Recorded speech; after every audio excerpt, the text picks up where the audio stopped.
Bonjour. Merci, Monsieur le Président. Avant de commencer, je tiens à remercier les organisateurs de m'avoir confié de parler de ce sujet aussi intéressant. Quel bilan faire après un accident vasculaire cérébral embolique? Et pour introduire ce sujet, je n'ai pas un conflit d'intérêt. L'accident vasculaire cérébral, d'une façon générale, pose un problème majeur de santé publique. C'est la première cause d'handicap dans le monde. C'est une pathologie qui est fréquente et qui est grave.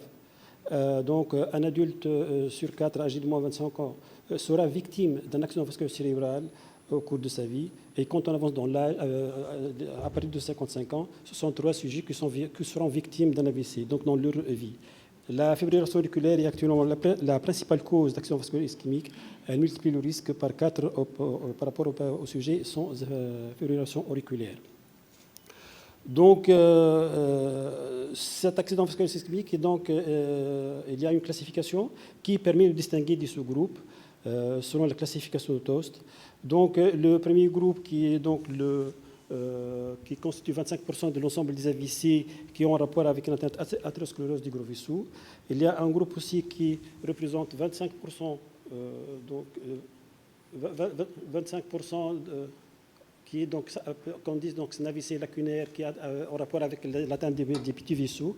Il y a les formes rares qui représentent 5% qui sont en rapport avec une dissection ou avec une artérite. Et puis c'est la forme qui représente 20% de ce groupe-là, qui est la forme embolique. Et c'est ce 5e groupe qui pose un problème de diagnostic et qu'on appelle encore cryptogénique ou embolic stroke of indeterminate source. C'est cette entité à laquelle maintenant on s'intéresse beaucoup. Pourquoi on s'intéresse? Parce que comme on voit sur ce schéma, où par exemple le remodelage auriculaire gauche sans fibrillation auriculaire peut faire partie de ce groupe-là, et qui est en rapport finalement avec un trouble du rythme, mais qui n'a pas été mis en évidence. De même, une AFA paroxystique non étiquetée peut faire partie de ce groupe-là cryptogénique. De même, un bilan incomplet peut faire partie de ce groupe cryptogénique. Donc, ce groupe cryptogénique de source indéterminée renferme beaucoup d'autres formes qu'on peut les déterminer et qu'on peut les mettre sur le compte d'un AVC thromboembolique.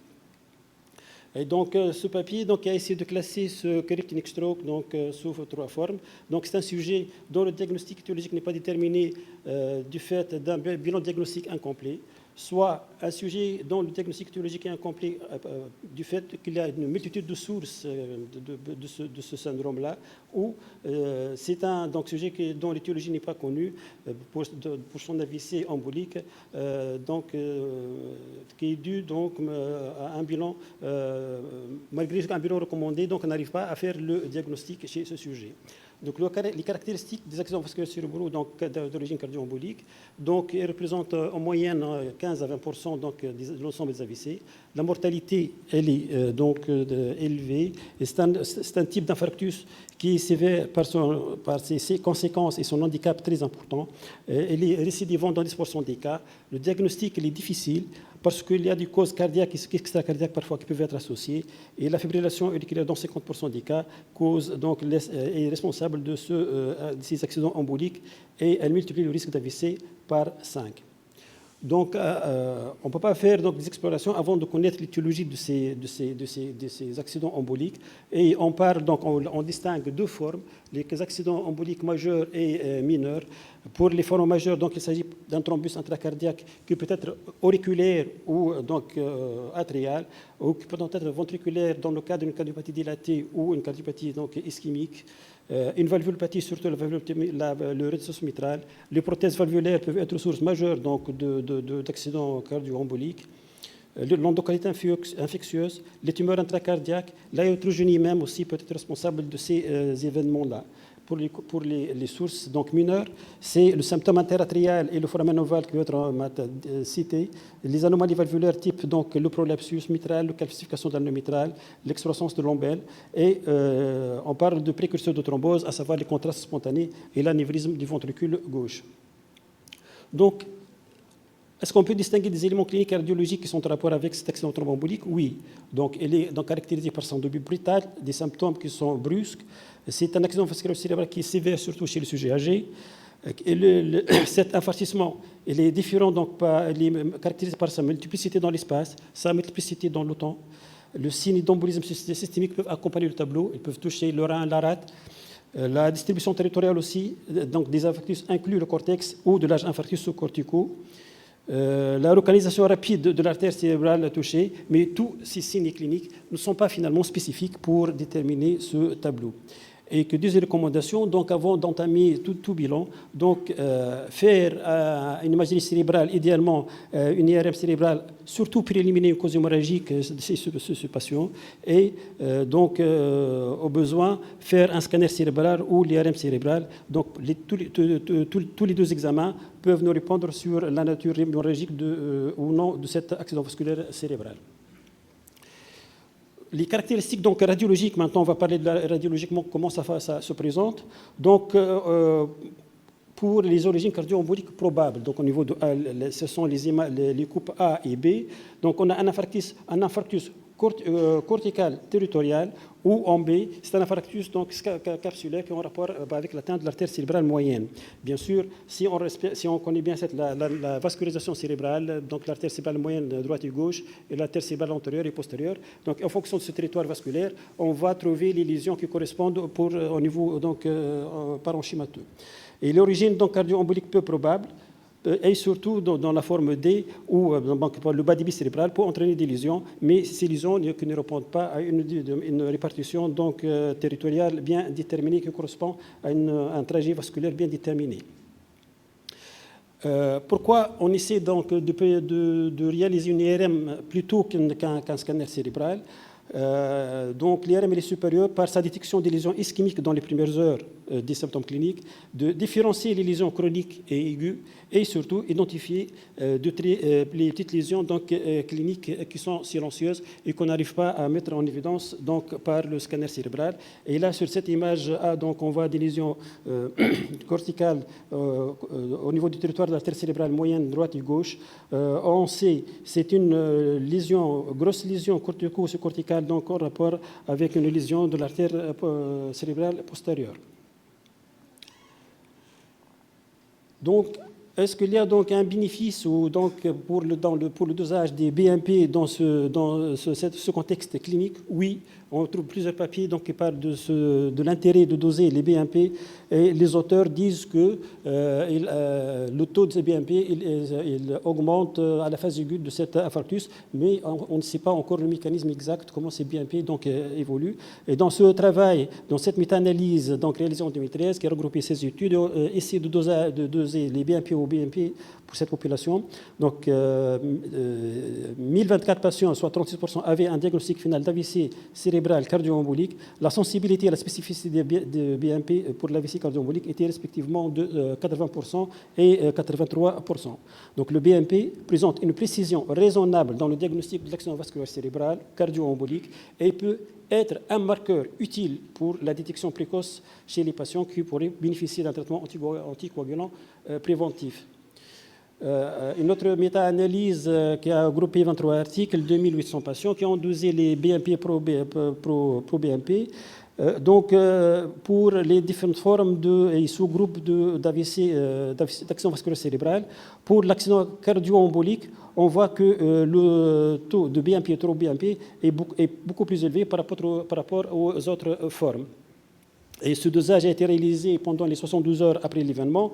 Donc, durant ces 72 heures, toujours donc, en bas, donc c'est où on voit un dosage élevé pour les BMP et les pro-BMP, intéressant donc l'accident vasculaire cérébral cardio-embolique, avec un pied significatif. Donc, pour mettre aussi en évidence cette origine cardio-embolique de cet accident vasculaire cérébral, les recherches maintenant essaient de se tendre pour analyser, puisqu'on a un accès plus facile au caractère du thrombus, et là, essayer d'analyser la caractéristique de ce thrombus donc, qui était la cause de cet accident. Et on a comparé deux groupes de patients. Le premier groupe, donc accident vasculaire cérébral non cardio-embolique, Et l'autre groupe, c'est l'accident vasculaire cérébral cardio-embolique. On a constaté que ce thrombus, il était riche en fibrine et en plaquettes. Il était beaucoup plus riche en globules blancs et moins riche en globules rouges. Et par rapport à l'autre groupe, ce sont des patients qui ont développé un accident vasculaire cérébral non cardio-embolique comparé à un groupe de patients cryptogéniques. Et le groupe cryptogénique, donc, elle a pratiquement les mêmes valeurs que le groupe cardio-embolique. Et là, on trouve un chevauchement donc, entre ces deux groupes cardio-emboliques et cryptogéniques. Donc, cette étude histologique du thrombus, c'est une nouvelle aide pour le diagnostic étiologique dans l'avenir. Donc, comme bilan radiologique, même des recommandations sur la fibrillation auriculaire en 2024 de la Société européenne, donc, c'est un sujet qui a développé un accident thromboembolique. Donc, on va essayer de faire le dépistage, et ce dépistage, donc, on va démarrer par la réalisation d'un ECG donc, en classe 1. Et cet ECG de surface, c'est un examen non invasif qui est facile à faire. Et cet ECG qui a été réalisé aux urgences, qui a permis donc, de mettre en évidence la fibrillation auriculaire qui était responsable de cet accident dans 8% des cas. Et le sujet aussi peut donner une idée sur la cause, sur la comorbidité qui peut être associée à cette pathologie, à savoir un accident, un infarctus du myocarde accompagné d'un accident vasculaire cérébral. Devant donc le faible rendement de l'électrocardiogramme, une télémétrie en Holter de 24 heures et un monitorage prolongé s'imposent. Plusieurs études ont démontré que, quel que soit l'outil utilisé, la rentabilité diagnostique est fonction de la durée de l'enregistrement. Donc, les dispositifs implantables sont aujourd'hui la référence. Et grâce au développement de nouveaux outils diagnostiques validés scientifiquement et faciles d'accès, une amélioration très significative de la détection des failles silencieuses. Et donc, ces deux diagrammes, ce sont les études de Kristalaev et Ambrez qui ont publiées dans le NEJM en 2014, et donc qui montrent qu'un enregistrement Holter de un jour jusqu'à dans le premier mois permet de déterminer une FA paroxystique, donc dans 10% des cas, alors un enregistrement plus prolongé qui peut atteindre les 6 mois peut arriver à une détection de la fibrillation auriculaire dans 30% des cas. Donc, quand on suspectait une cause cardio-embolique, donc, pour déterminer donc, la responsabilité des différents examens complémentaires dans la détection de la cause thromboembolique, il y a différents examens radiologiques essentiellement, et ces examens radiologiques ont des avantages et des inconvénients. Par exemple, pour l'échographie transthoracique, qui est un outil indispensable dans le bilan diagnostique de cette pathologie, elle est facile à accéder, elle est moins chère et non invasive, mais elle est opérateur dépendant et elle est limitée par le patient et la qualité donc, du patient lui-même. L'échographie transthoracique, c'est une bonne résolution temporospatiale, mais elle est aussi opérateur dépendant, elle est semi-invasive et parfois on aura besoin d'une petite sédation pour faire l'examen. Le scanner est caractérisé aussi par une bonne résolution temporospatiale, d'acquisition donc rapide, mais expose malade aux radiations et aux injections des produits de contraste. Par contre, l'IRM, donc, elle peut caractériser de mieux la nature tissulaire de la lésion, mais aussi il est un peu plus lent, il expose au gadolinium, il est un peu plus cher et donc il peut nécessiter parfois une sédation. Donc, devant donc, ce tableau qui va présenter les différentes donc, pathologies qui peuvent être responsables d'accidents thromboemboliques et les examens qu'on peut réaliser. Et comme vous le constatez, il faut essayer toujours donc, de comparer chaque examen et ses performances et pour déterminer la lésion par rapport à d'autres. Par exemple, pour le thrombus du ventricule gauche et dans la cardiomyopathie, l'échographie transthoracique peut faire le diagnostic, mais l'IRM fait mieux. En revanche, par exemple, pour le foramen ovale ou pour le tumeur intracardiaque et l'athérome de l'aorte, c'est donc l'IRM qui fait mieux que l'échographie transthoracique et transœsophagienne. Là, donc, c'est une différence entre les avantages, enfin, entre les résultats donnés par l'échographie transthoracique et transœsophagienne. On favorise le tuyau dans pas mal de pathologies, la thrombose, l'athérome de l'aorte, la prothèse, l'endocardite sur valve, les végétations sur valve native, et l'échographie transthoracique, elle a le mérite d'être donc donne de bons résultats quand il s'agit d'un thrombus intraventriculaire gauche. Donc, dans cette étude, l'avantage de l'échographie transthoracique dans la détermination donc, des causes cardio-emboliques, l'échographie transœsophagène permet donc d'identifier un foramen ovale et un anévrisme septo-antéro-auriculaire chez 24 patients, donc c'est 34% des cas. Une plaque aortique complexe, l'échographie transœsophagène aussi, elle a le mérite de déterminer cette plaque.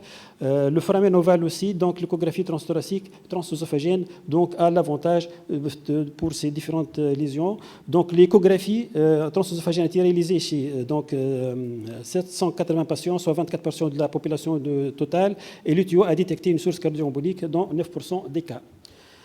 Dans cette diapo, donc, on a essayé de comparer l'apport de l'angioscanner par rapport à l'échographie dans la détection des complications cardio-emboliques. Sur 1530 études, il y a 4 études qui sont intéressées à l'échographie transthoracique et, comme vous le voyez, que les résultats, donc le scanner, il fait mieux que l'échographie transthoracique dans la détection d'une cause thromboembolique, avec un pic qui est significatif. De même, on a comparé donc l'angioscanner à l'échographie transœsophagienne et l'angioscanner, il fait mieux quand on compare l'angioscan à l'UTIO et chez des malades chez qui on a détecté, on a observé donc un thrombus au scanner, mais non à l'UTIO, donc c'est chez ces 22 malades, et l'inverse, on arrive donc à détecter le thrombus à l'UTIO chez certains malades, et non pas chez le scanner, mais avec un taux très faible qui représente 0,2% dans cette population étudiée. Sur ce papier-là, donc, on a essayé de comparer l'apport de l'IRM cardiaque versus pour la détermination donc, des actions thromboemboliques, et avec comme référence d'examen, c'est l'échographie transœsophagienne, et donc l'IRM, donc il fait mieux avec une bonne sensibilité, une bonne spécificité dans la détermination donc, des accidents thromboemboliques cardiaques. Donc, quelques exemples pour les sources cardio-emboliques majeures. Donc, la fibrillation auriculaire, c'est le tour de rythme le plus fréquent. Sa prévalence chez les sujets jeunes, elle est de 0,1%. Elle augmente avec l'âge pour atteindre 10% chez les sujets âgés. Il y a le haut risque donc, de 1% au risque embolique de 1% quand il s'agit d'un bas risque, et il est de 15% quand il s'agit de haut risque. La FA permanente ou paroxystique, même risque embolique. On n'arrive pas à déterminer le lien de causalité. Classiquement, il s'agit d'un thrombus qui migre de l'œil gauche, mais il peut aussi avoir à son origine soit un athyrome aortique, soit une pathologie cérébrovasculaire aussi associée. Donc, sur le plan clinique, pour stratifier, on a besoin donc de passer par le score de Satsva, et ce score-là, plus le score il augmente en valeur, plus les événements thromboemboliques semblent importants, donc jusqu'à atteindre les 15% dans cette population. Est-ce qu'on peut parler de prédicteur échographique de risque embolique de l'AFA? Oui, chez les malades chez qui donc, il y a une fonction vectorielle gauche altérée, un contraste spontané ou un athyrome de complexe ou la dysfonction auriculaire gauche. Et chez malades, c'est quelques exemples de thrombus dans l'auricule gauche donc, qui comble l'auricule gauche, qui peut être à l'origine des accidents thromboemboliques.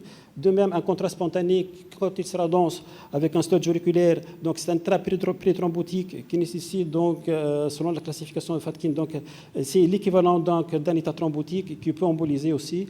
Donc, l'étude fonctionnelle donc, de l'auricule gauche et la vitesse de vidange, quand elle est inférieure à 20%, elle peut être source d'accident thromboembolique. Le volume atrial ainsi que le stance atrial donc, ont une corrélation avec le Schatzvask, et à chaque fois que le Schatzvask est diminué, donc le strain aussi est diminué et peut être source d'accident thromboembolique. Pour donc, le thrombus, essentiellement dans les cardiopathies ischémiques, les cardiomyopathies dilatées, donc on voit sur cette coupe 4 cavités un thrombus qui siège au niveau de la pointe. Vous devez conclure, s'il vous plaît, monsieur. Vous avez dépassé le temps, s'il vous plaît, monsieur. Donc, je termine pour dire, j'ai une place, donc, ce sont quelques exemples donc, pour déterminer l'origine thromboembolique. Donc, c'est pour parler un peu du foramen ovale.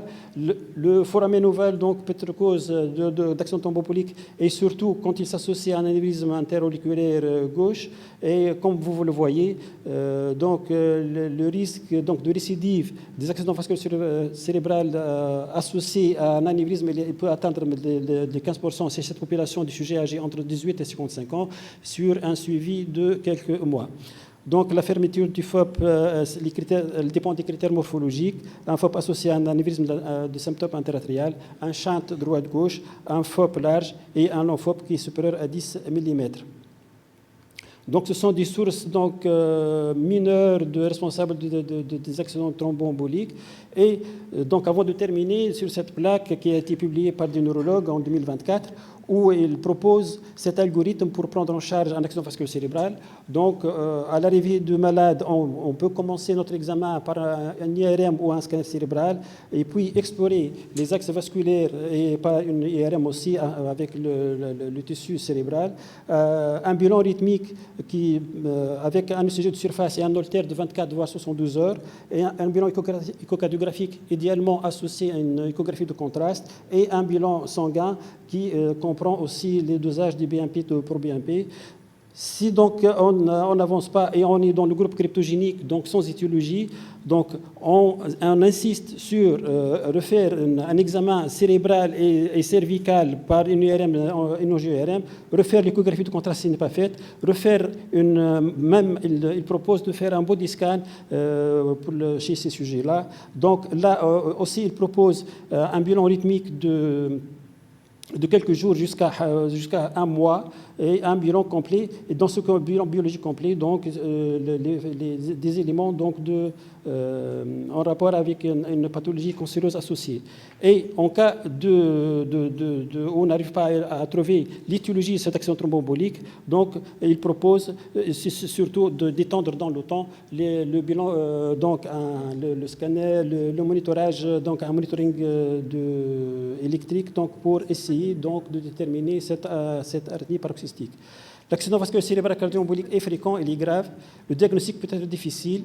Donc, l'EFA est la première cause d'accident vasculaire embolique, surtout quand la paroxystique est suspectée. Considérer un monitoring prolongé, invasif ou non invasif. Nécessité d'un effort transdisciplinaire important, coordonné, approfondi autour du dépistage de l'EFA associé à l'AVC afin d'optimiser sa prise en charge et réduire le risque de récidive. Merci. Merci.